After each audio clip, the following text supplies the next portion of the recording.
Сәлем достар, бүгін сіздермен осындай керемет қатпарлық самса жасайтын боламыз. Ол үшін бізге керегі ұнға 2 жұмыртқаны саламыз. Үстінен тұз, сұйық май, жылы су құйып илей бастаймыз.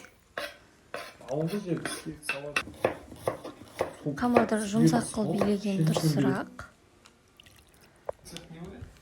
Осылай илеп біраз уақыт қойып алдым. Енді осы қамырды жаятын боламын. Қатпарлы болу үшін барынша жұқа етіп жаю керек.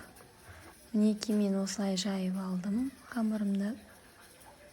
Жұп-жұқа етіп, және де осындай сары майды ерітіп, бетіне құйып жағатын боламын. Сіздер кез келген май түрін қолдансаңыздар болады. Өздеріңізде қандай май бар, соны осылай ерітіп, қамырдың үстіне жағатын боламыз. Сосын май қатты ыстық болмау керек. Май еріп болған соң 3-5 минуттай күтіп, содан кейін барып қана құю керек. Осылай құйып, жақсылап қамырдың бетіне жағып шығамын. Жағып шыққан соң оны орап, холодильникке 1-2 сағат шамасында қоямын. Дәл осылай ораймын, нығыздап. Себебі ішіндегі май қайтадан қату қажет холодильникте. Осылай пакетке салып қойдым.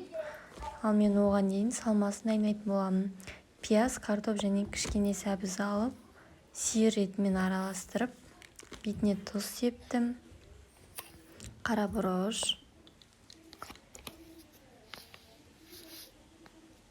және де осындай зира септім. Өздеріңіз қалауларыңызға байланысты, мысалы сіздер сеппесеңіздер де болады. Сұйық майды құятын боламыз. Сұйық майды құйып, барлығын жақсылап араластырамыз. Ол уақытта біздің тестамыз дайын болады. Сол тестаны осылай әртүрлі бөліктерге бөліп алып, формаға салып, бетіне жұмыртқа жағып, күнде теуіп, осылай 180 градуста 20 минутта шамасында пісіріп алдым. Керемет песочный болып шықты, жұп-жұмсақ. Прямо ауыздарыңызда еріп кетеді ғой. Барлықтарыңыз жасап көріңіздер.